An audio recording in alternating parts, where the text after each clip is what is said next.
Coucou à tous et bienvenue sur ma chaîne l'Étoile Divine. Alors aujourd'hui, je souhaite vous faire un audio pour vous parler quand le runner a un manque de son chaser.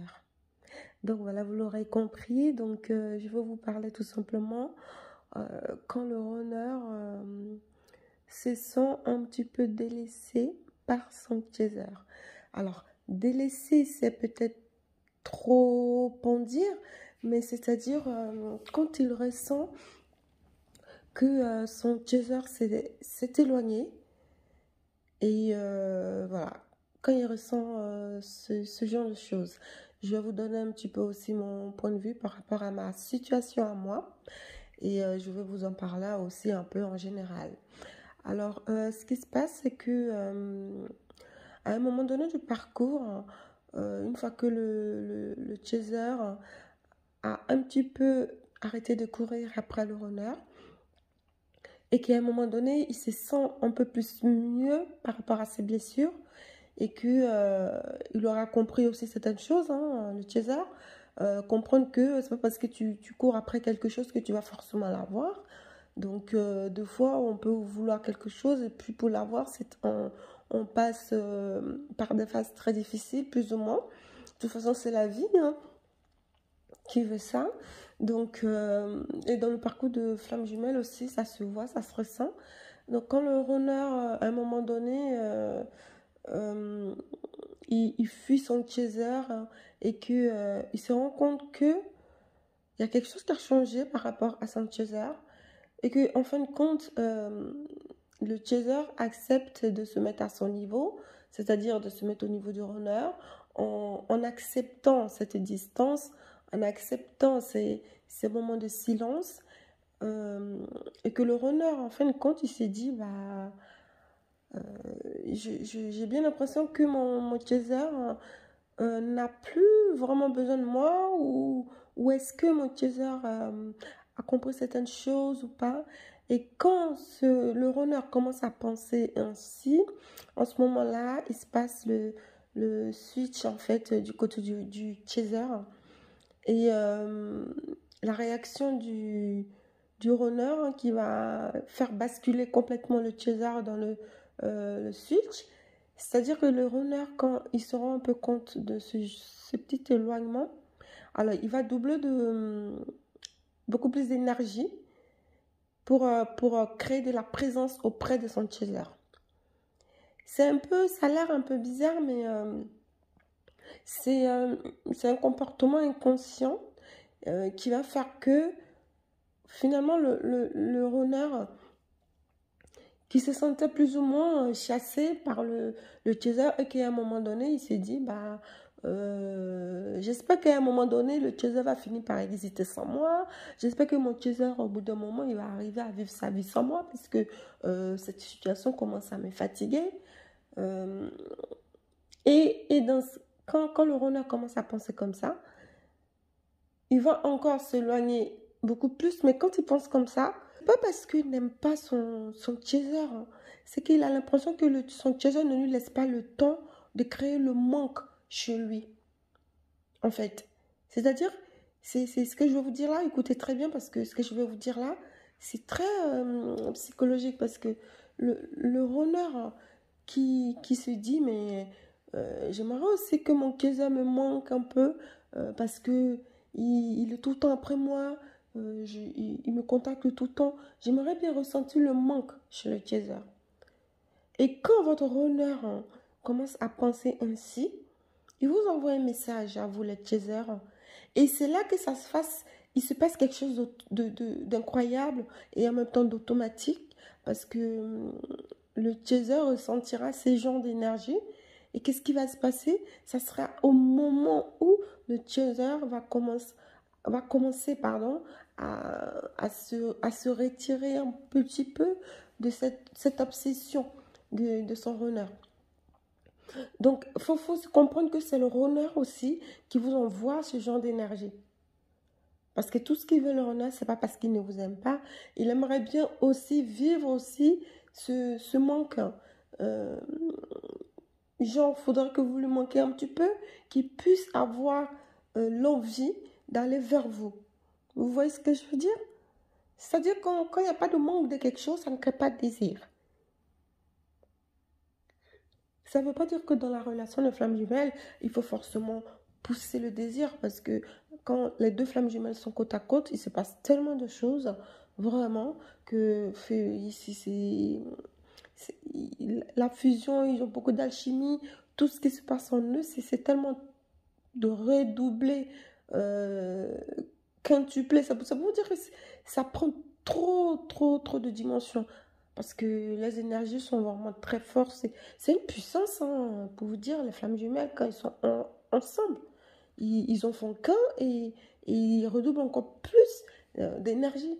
Donc, imaginez-vous que quand ils sont séparés, c'est pour ça que souvent, quand il y a des chasers qui sont en colère, qui clament des colères, je me demande est-ce qu'ils sont vraiment des flammes jumelles. Parce que, bien sûr, que quand tu as envie de voir ton autre et que il est loin, il te manque, il fait comme si tu n'existais pas, tu te demandes, tu te poses plein de questions. Tu te demandes vraiment, hein, ce qui se passe, pourquoi il est comme ça, c'est incroyable. Mais pour vous dire que c'est pas évident, ça c'est un peu le parcours, ceux qui demandent ça. Donc, quand le runner, pardon, va commencer à avoir ce genre de sentiment de lassitude de son chaser, parce que son chaser ne lui laisse pas le temps qu'il puisse nourrir aussi son manque, etc. Et bien, en ce moment-là, il se passe le switch. Et là, ça, c'est les énergies qui parlent, hein. Le chaser va s'éloigner naturellement. Et en ce moment-là, le runner va ressentir le manque de son chaser. Après, ce qui se passe, c'est que dans le début, quand le sushi se passe, le runner, il sait pourquoi, qu'au final, que le chaser s'éloigne. Il le sait, hein, le runner, il le sait. En fait, comme je vous dis, le runner, c'est vraiment la personne du couple de flammes jumelles qui a beaucoup de ressenti, qui a une grosse sensibilité. Donc, le runner, lui, il sent déjà pourquoi. Il sait pourquoi le chaser s'éloigne un peu. De toute façon, il n'y a pas besoin de chercher aussi midi 14 heures. Midi 14 heures, comme on dit. Si quelqu'un te court après et que toi, tu continues de fuir, à un moment donné, la personne va arrêter de courir. Donc, si tu veux pas que la personne te court après, bah, cours pas. Donc, mais si tu cours, la personne va courir. Et si la personne voit qu'elle ne peut pas te rattraper, bah, elle va arrêter de courir. Et toi, tu vas faire quoi? Tu arrêtes de courir. Et sauf que quand tu arrêtes de courir, quand tu arrêtes, c'est-à-dire tout, toute énergie de repulsion, c'est-à-dire quand le runner arrête de faire ça, il s'arrête et il n'avance plus. C'est-à-dire, vous courez. Donc, vous avez avancé, lui aussi il a avancé. Et quand lui s'arrête, et que vous aussi vous vous arrêtez, on est bien d'accord que il se passe plus rien. Il se passe plus rien. À moins que vous vous tournez en rond sur place. Donc, qu'est-ce qui va se passer? Si l'un des deux s'arrête, ou si les deux s'arrêtent, bien sûr, pardon, ce qui va se passer si les deux s'arrêtent, c'est qu'il y en a un qui va se mettre à aller vers l'autre. Et ça sera le runner. Et ce qui va se passer avec le runner, il va aller vers son chaser parce qu'il s'est rendu compte que bon, le chaser a arrêté un peu de courir après. Mais ce n'est pas dans l'agressivité, ni dans la méchanceté, ni dans les règlements de compte, hein. Parce que vous qui vous dites flamme jumelle et que vous avez des situations tout le temps de haine, d'agression, des crises physiques et des choses comme ça, il y a des crises dans le couple de femmes jumelles, mais c'est pas pour blesser, c'est pas pour faire vraiment du mal à l'autre. C'est pas genre je prépare un petit guet-apens à mon runner ou à mon chaser quand il va revenir, il va voir et tout. Non, c'est pas comme ça. C'est que la colère souvent elle est envers nous-mêmes. Vous les chasers, quand vous êtes en colère de votre runner, c'est tout simplement que vous êtes en colère de vous-même. C'est-à-dire que votre flamme jumelle vous reflète. Donc, ce que vous allez voir de votre flamme jumelle, ça ne vous plaît pas. Et c'est ça qui va vous mettre en colère. Et vous allez faire quoi? Au lieu de retourner sur vous-même, de vous recentrer sur vous-même, vous allez vraiment vouloir mettre tout ça sur le dos de votre honneur. J'ai fait une vidéo qui parle du poids du honneur dans la relation de famille jumelle. Vous pouvez aller la voir. C'est pour vous dire que, à un moment donné, le honneur, lui, il ne veut pas faire du mal à sa chaser. Donc, inconsciemment ou énergétiquement, il va lui transmettre certains messages. Et en ce moment-là, vous allez aussi comprendre, parce que même quand le runner il court, en même temps, il vous transmet aussi des messages pour que vous puissiez comprendre certaines choses et pour que vous puissiez travailler sur vos blessures. Donc, quand vous êtes dans le switch et que vous avez quand même reçu certaines énergies de la part de votre runner, lui, qu'est-ce qu'il va faire? Il va vouloir revenir vers vous. Et quand il va revenir vers vous, ce qui va se passer, c'est ce que souvent plein de gens appellent échange d'énergie, échange de polarité. Enfin, il n'y a aucun échange, il n'y a rien qui change. Le runner est le runner, le chaser est le chaser.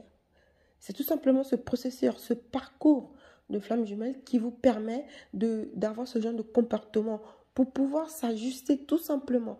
C'est pour ajuster les émotions.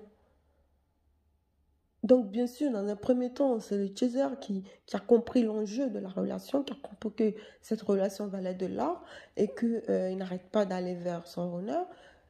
Et que dans un premier temps, le runner, lui, tout ce qu'il a compris, c'est qu'il se passe quelque chose qu'il n'arrive pas à gérer, qu'il ne comprend pas, qu'il n'a jamais eu, ou pourquoi est-ce que ça se passe comme ça, c'est pas dans ses habitudes. Donc lui, comme il aime bien refuser les émotions, tout ce qui est sentimental, lui, il n'est pas très doué là-dedans, donc il fuit. Et c'est pour ça qu'il y a cette fuite et cette chasse. Donc, une fois que le chaser a compris qu'il fallait que il laisse un petit peu de place au runner, parce que quand le chaser est en train de courir tout le temps, il ne laisse pas de la place à son runner dans la relation. Et dans la relation, si le runner a envie de montrer que lui aussi il est là, que lui aussi il a compris certaines choses, c'est par la fuite. Et là, il sera intéressant parce qu'il fuit. Donc, dans ce cas-là, c'est lui qui est un petit peu au centre de la relation. Parce que le chaser va se plaindre de sa fuite tout le temps. Donc, au moins, voilà. Mais si le chaser stoppe tout, qu'il arrête de courir, vous qui avez déjà passé cette étape, vous comprenez que quand vous arrêtez de courir, il ne se passe pas grand-chose de toute façon. Et sachez que, bien sûr, c'est comme... comment vous dire? C'est comme un genre de tornade. Je ne sais même pas si cet exemple-là va être valable pour ce que je veux dire. Genre, il y a eu une grosse tornade et que cette tornade-là, elle a soulevé tout un tas d'objets et tout dans l'air. Et quand elle passe, ce qu'elle laisse derrière elle, c'est tout ce qu'elle a détruit. Et à un moment donné, tout ce qui est dans l'air retombe. Et quand tout ça, ça retombe, ça reste sur place, ça ne bouge plus.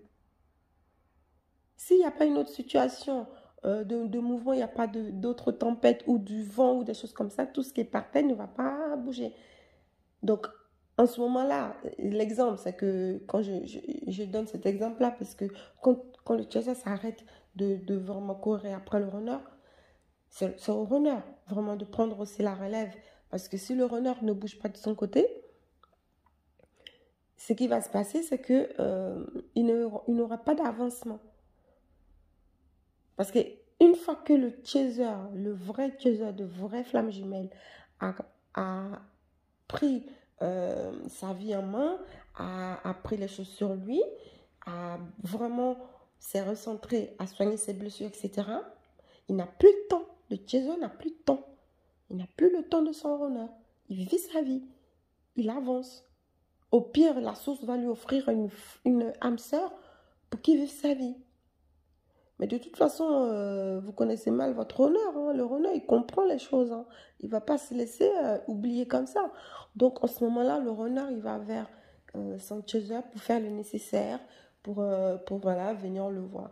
Et ça va vous mettre dans la période des retrouvailles. Et ce qui se passe, comme j'ai déjà expliqué, dans la période des retrouvailles, il faut vraiment que le chaser fasse vraiment attention. Parce que quand le runner vient comme ça, c'est-à-dire qu'il piétine son orgueil, il piétine sa fierté, il se met à plat pour revenir vers son chaser. Et en ce moment-là, quand les choses ne se passent pas correctement, quand le chaser n'a pas les vrais comportements, j'ai déjà fait la vidéo que vous pouvez aller voir sur le comportement du chaser, le comportement qu'il doit adapter en retrouvailles et en réunion. Et ça, c'est très important. Si le chaser n'adapte pas ces genres de comportements, c'est-à-dire que le runner partira vraiment pour de bon, à moins que la source vous ait destiné votre union. Parce que si votre union doit être vécue et que vous êtes destiné à vraiment vous retrouver et que vous êtes dans ce genre de situation, malgré tout, le runner peut toujours partir en fuite. Sauf que le problème, ça va rallonger votre parcours.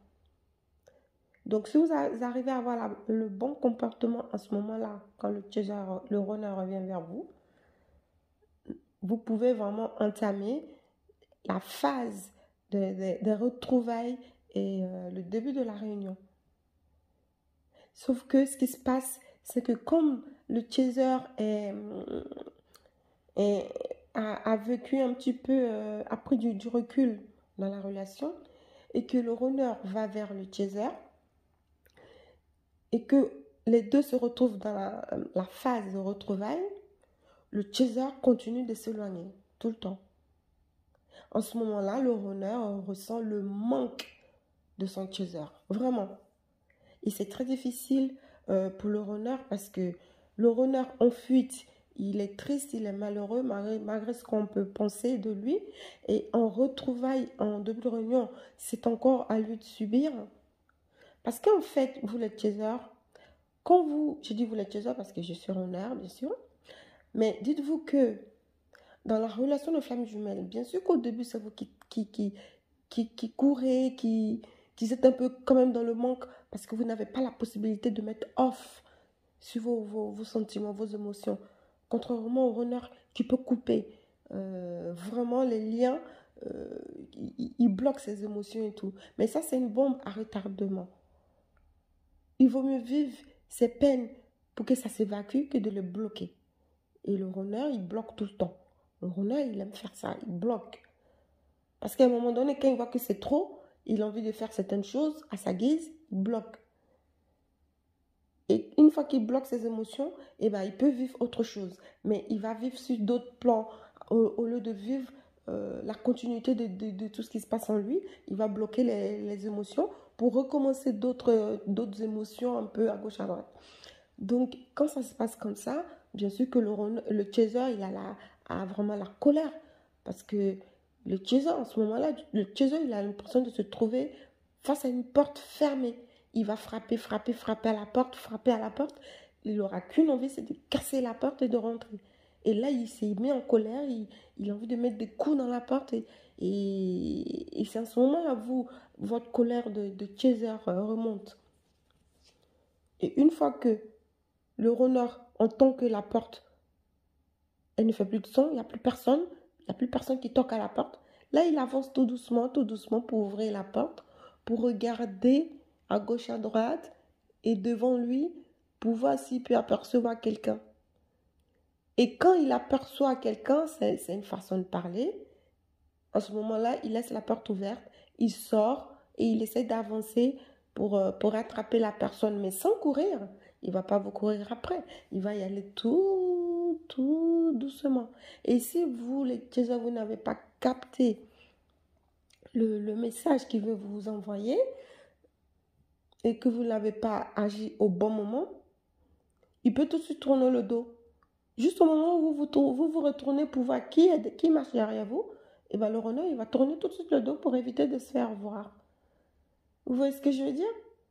Il va faire semblant que non, bah, il n'avance pas. Pour vous l'expliquer concrètement dans le comportement, c'est mieux, vous allez mieux comprendre. Parce que là, j'utilise des métaphores, une façon de parler, mais c'est pour que vous puissiez visualiser ce que je veux dire. Mais dans le comportement, je vais vous l'expliquer parce que c'est ce que je vis. Je vous dis, moi, je parle de mon parcours sans prétention et sans comment dire, sans filtre, hein, si je peux me permettre de dire ça, et en toute sincérité. Moi, actuellement, l'image que je viens juste de vous décrire, c'est ce que je suis en train de vivre actuellement. Et j'ai pas voulu faire cette vidéo, mais au final, j'ai décidé parce que par rapport à toutes tous les témoignages que j'ai recueillis, et j'ai vu que ça se rejoignait, tout se rejoint. Tout se rejoint à chaque fois. Donc, c'est pour ça que j'ai dit, bon, je fais une vidéo, à chaque fois que je fais des vidéos, des audios, je vous parle un peu aussi de mon expérience en parallèle. Et donc, moi, c'est ce que je suis en train de vivre actuellement parce que mon teaser, il est là. Il me traite toujours comme sa princesse, toujours, quand on se voit. Mais les moments où on ne se voit pas trop, je sais que si je veux y aller le voir, je peux aller le voir quand je veux. Il sera toujours content de me voir. Mais c'est moi qui me comporte d'une certaine manière parce que c'est toujours la peur aussi qui est toujours en moi. Parce que j'ai l'impression que si je lui dis, allez, open bar, ça y est, je m'engage, il y a trop de choses qui vont changer. Beaucoup trop de choses. Parce que lui, il est prêt à ça. Il est capable de tout changer pour qu'on soit vraiment, vraiment dans une relation, mais complète. C'est-à-dire officielle et tout ce que vous voulez. Et moi, bah, j'ai un peu peur de ça parce qu'il y a plein de choses à gérer derrière. J'aime bien, quand je construis des choses sur mes propres bases, j'aime bien les suivre. Parce que les bases des autres, je ne me sens pas tout de suite en sécurité. Donc, comme souvent je lui dis à mon chaser, il faut que tu me rassures. Je lui dis ça de toute façon tout le temps. Il faut que tu me rassures. Il me dit 2 fois, mais tu veux que je te rassure? Tu n'as pas un enfant, t'as pas... J'ai dit, mais bien sûr, je n'ai pas un enfant, mais il faut que tu me rassures dans la relation. Il faut que tu me fasses comprendre que je suis sur la bonne voie avec toi. Mais si toi aussi tu me mets le doute, alors que j'ai déjà des doutes, qu'est-ce que tu veux que j'y fasse? Au contraire, ça ralentit encore. Et moi, je lui dis ça concrètement. Et il me fait comprendre que j'en demande trop, j'en veux trop. J'ai dit, bah écoute, si tu me veux, à un moment donné, fais aussi les efforts que je te demande. Parce que moi, je sais que je te veux et je sais déjà tout ce que tu veux de moi. Mais moi, je ne sais pas ce que toi, tu veux vraiment faire de moi. Même si tout ce que tu as envie, c'est pour que on soit ensemble ou que ce soit normal. Mais il n'y a rien de normal dans la vie, hein. Tout évolue, tout change. Donc, souvent, je lui parle comme ça. Et je sais que quand je suis en train de lui parler comme ça, je suis dans un mode un peu compliqué, en fait. Parce que ça pourrait être très simple. Mais comme j'ai un peu peur, je veux juste il redouble plus d'efforts vis-à-vis de moi. Mais on ne peut pas demander quelque chose à quelqu'un s'il ne comprend pas ce qu'on veut. Donc, bon, vous voyez ce que je veux dire? Moi, je suis consciente de ça. Mais parfois, il est complètement en moi. Il est la complexité qui est parfois en moi, mais il n'arrive pas à lire les vérités qui sont en moi. Il va se rendre compte que normalement, je ne devais pas être comme ça, je suis comme ça, je me suis comportée comme ça parce que c'est à cause de cette situation. Il va comprendre les choses par rapport à ce genre de choses, mais il ne va pas savoir exactement pourquoi je me suis un peu comportée comme ça. Parce que 2 fois, maman, moi aussi, je ne comprends pas, mais bon, moi, la seule vérité que j'ai de moi, c'est la peur de l'engagement. C'est la crainte de l'engagement avec mon runner, avec mon chaser, pardon. Et c'est le fait que j'ai l'impression que c'est trop fort, le lien est trop fort. Deux fois on se met tellement, 2 fois qu'on veut se faire des câlins, on veut se prendre dans les bras, on se met des décharges électriques. C'est-à-dire, il y a trop de magnétisme, il y a quand même trop d'alchimie aussi entre nous et c'est aussi le regard des autres aussi qui me stresse un peu parce que on nous prend tout le temps comme un genre de couple goal, tout le temps, couple goal. Et ça m'énerve que les gens sont trop sur notre relation de foi. Ça m'agace. C'est pas forcément parce qu'il est un peu connu, mais c'est le fait que quand on est tous les deux, on dégage tout de suite quelque chose et que les gens ils le voient. Donc ça crée des jalousies, ça crée ci, ça crée ça. Enfin bon, bref. Après, les gens qui sont jaloux, ça c'est le problème. Mais il y a plein de choses aussi qui me freinent.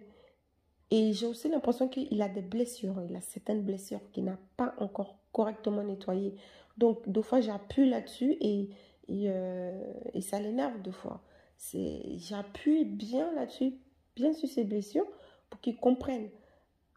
Parce que, en fait, le fait que moi, il a vu que c'est moi qui allais un peu plus vers lui et que je faisais certaines choses euh, par rapport à lui pour que tout se passe bien entre nous et que je lui ai dit certaines paroles pour lui, à partir de ce moment-là, tout va bien, tout est bon. Donc il commence à se comporter comme si tout était acquis.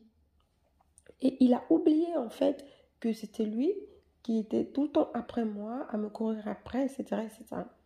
Moi, je ne le coupe pas spécialement après, parce que là, déjà, ça va faire presque plus d'une semaine qu'on ne s'est pas vu.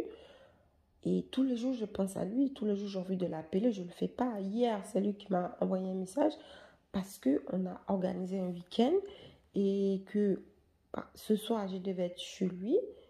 C'est-à-dire le vendredi, je devais être chez lui. Il m'a fait comprendre qu'il voulait passer son week-end, son vendredi soir sans moi et qu'on se verrait le samedi. J'ai accepté, mais il a compris dans mon message. Je lui ai tout simplement dit, il savait très bien que s'il me disait ça, que ça allait pas trop me plaire. Il sait très très bien. Donc, ça m'a froissé, mais quand je vais le voir le samedi, je vais faire comme si tout va bien, hein. Mais de toute façon, il le sent. C'est ça, entre flammes jumelles, on ne peut pas trop se cacher nos émotions.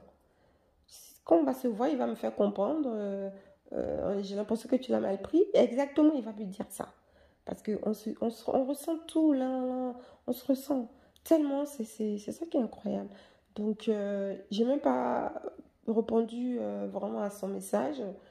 Euh, enfin bon, bref, ça c'est pour expliquer que à un moment donné, le chaser, il prend vraiment beaucoup de confiance et il se dit que bon, ça y est, tout ce que j'ai fait, ça a fini par payer. Mon runner, il est là. Mais non, le runner, il n'est jamais là comme il faut. Parce que deux fois, le runner, il peut être là, mais à un moment donné, il peut partir. Et c'est ça qui chante de me... C'est ça qui se passe actuellement en moi. Même si c'est difficile. C'est ça qui se passe actuellement en moi parce que je me dis, mais s'il continue de faire ça, tant pis pour lui. Donc, j'ai commencé à prendre du recul depuis 2 semaines à peu près. Et j'ai remarqué que, voilà, il revient un petit peu à la source. Il revient avec ses messages. Donc, c'est pour dire que par rapport à l'écart que prend le chaser, c'est aussi bien de faire ça parce que ça permet aussi au runner de mettre les points sur les J et les points sur les I et aussi les barres sur les T. Parce que sinon, c'est lui qui va faire en sorte que tout va mal se passer parce que le runner, il est capable d'arrêter la relation. Souvent, les chasers, ils se plaignent. Je vois aussi de voir dans les commentaires ou même dans certaines vidéos, dans certains messages. Les chasers disent oui, j'en ai marre, j'en ai assez. Mais c'est pas vous qui allez arrêter la relation, c'est le runner qui arrête la relation. Donc, c'est ça aussi qu'il faut savoir. C'est le runner qui coupe le lien, qui arrête. C'est pas les chasers qui le font. Il y a des chasers qui vont dire qu'ils vont prendre du recul, mais quand leur runner va arriver devant eux, ils vont oublier tout ce qu'ils ont pensé. Pour les vraies femmes jumelles, ça se passe comme ça. Sauf que comme le lien, il se coupe quasiment jamais entre flammes jumelles, même si l'autre est à l'autre bout du monde, le lien, il est toujours en vous. C'est toujours difficile. Donc, ce qu'il y a de mieux à faire, c'est tout simplement essayer de s'ajuster mutuellement. Parce que quand le chaser prend du recul, son ego revient.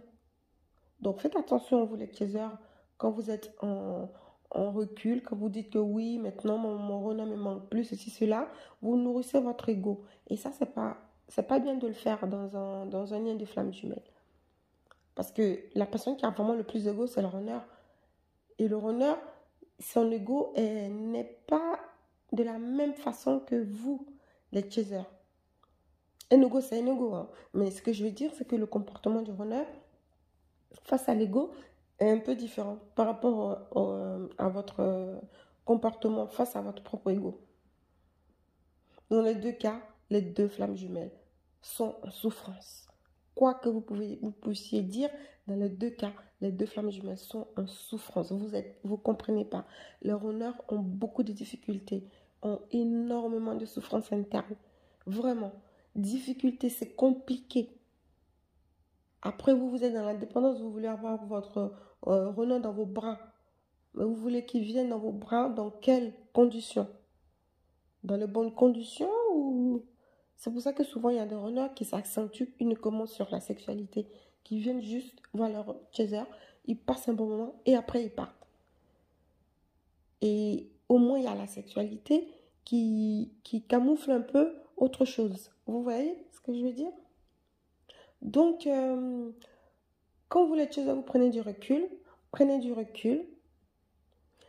Mais quand vous ressentez que votre runner arrive un peu vers vous, oubliez votre ego. Parce qu'on ne finit jamais de se nettoyer, on ne finit jamais de guérir. Hein. C'est pas genre on se guérit, on se nettoie complètement de toute blessure et ensuite on a notre honneur et ensuite on vit notre relation. Non, il y a toujours, même pendant la relation, pendant la réunion, il y a toujours quelques blessures à nettoyer, tout le temps. Après, ce ne sont pas forcément des blessures qui font obstacle au lien. Les blessures qui font obstacle au lien doivent être d'abord nettoyées avant les retrouvailles et la réunion. Après, il y a certaines blessures que vous pouvez gérer entre vous. Donc voilà, je voulais parler un peu du manque que le runner a de son chaser quand son chaser prend du recul. Et aussi que le chaser, à un moment donné, qu'il a le déclic, le fait que son runner vient un peu vers lui pour qu'il puisse arriver à la réunion. Parce que c'est à ce moment-là que c'est un peu délicat. Donc voilà, alors j'espère que vous avez bien compris ce que je voulais vous transmettre. Et je vous remercie en tout cas de votre écoute, votre présence. Je vous remercie vraiment pour vos messages.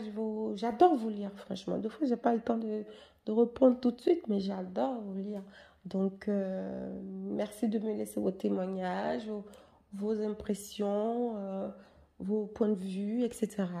Et qu'on continue de communiquer, on va dire, dans l'amour et la bienveillance. Ça c'est important parce que les flammes jumelles sont des personnes bienveillantes. Donc, voilà. Je vous dis à très vite pour une prochaine vidéo et bonne soirée à tous et bonne journée à tous.